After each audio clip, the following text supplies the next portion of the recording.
Selamat pagi anak-anak. Kita akan belajar tema 4, subtema 2, pembelajaran 5, sehat itu penting. Masih ingat tentang pembelajaran yang lalu ya? Nah, kita akan belajar materi IPA dulu. Di pelajaran IPA ini, kita akan belajar tentang gangguan organ peredaran darah manusia. Yang pertama ada anemia, rendahnya kadar Hb atau hemoglobin. Kemudian ada hipertensi, tekanan darah tinggi, hipotensi, tekanan darah rendah. Kemudian berikutnya ada jantung koroner, yaitu gangguan karena penumpukan kolesterol. Leukemia yang disebut kanker darah, yaitu sel darah putih memakan sel darah merah. Kemudian ada hemofilia, yaitu kelainan karena darah sulit membeku. Dan yang terakhir thalassemia, yaitu gangguan karena sel darah merah tidak beraturan. Nah, berbagai macam gangguan tersebut dapat menyebabkan kematian apabila kita tidak menjaga kesehatan kita. Nah, di berikutnya ada faktor yang mempengaruhi kesehatan. Seperti yang Pak Guru bilang tadi, untuk yang pertama faktor perilaku, seperti kebiasaan pola makan.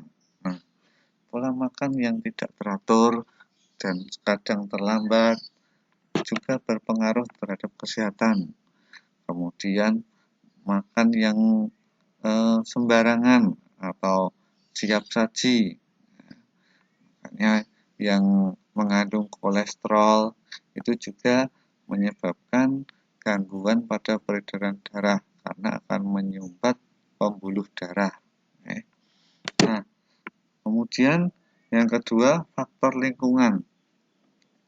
Lingkungan yang bersih atau kotor, ya. Untuk lingkungan yang bersih otomatis kesehatannya pasti terjaga.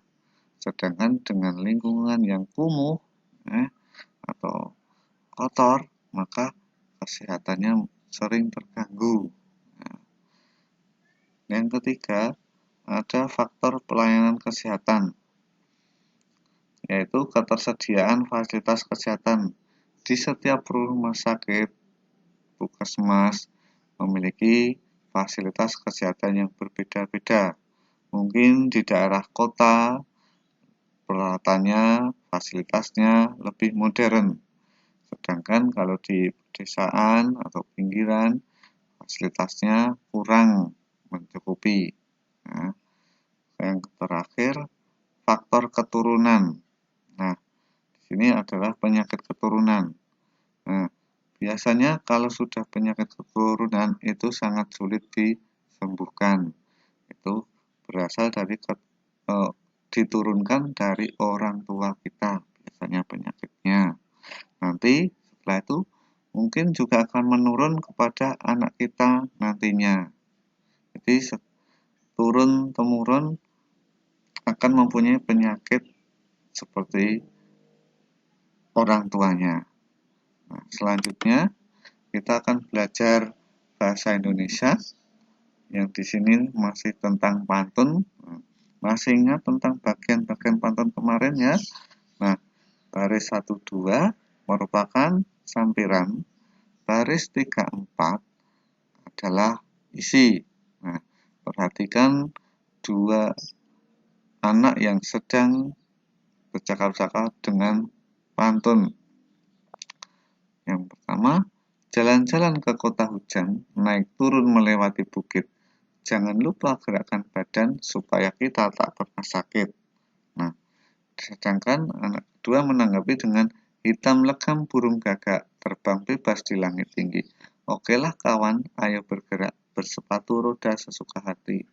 Nah, di situ untuk yang merupakan sampiran adalah baris 1 dan 2. Warnanya putih di sini. Sedangkan di baris 3-4 merupakan isi. Nah, di sini isi kadang mengandung pesan atau amanat. Ya, di sini dilihat pesan yang pertama, dari pantun yang pertama dan pantun yang kedua itu agar kita berolahraga supaya badan kita sehat. Jadi di sini sudah ada amanatnya yang terkandung di dalam isi tersebut. Nah, untuk pembelajaran berikutnya kita ada properti tari. Nah, properti tari itu sangat penting karena merupakan alat atau benda untuk menunjang kelengkapan dalam menari. Jadi dalam menari mempunyai fungsi untuk menambah makna dan nilai keindahan gerakan tari. Jadi dalam seorang penari selain di gerakannya juga membutuhkan properti atau alat. Ya. Jadi di situ misalkan tari gambyong, propertinya adalah selendang atau sambur. Nah, kamu lihat di gambar di samping itu ada menggunakan selendang atau sambur. Nah, di pembelajaran di berikutnya ada seorang penari payung dan penari kipas.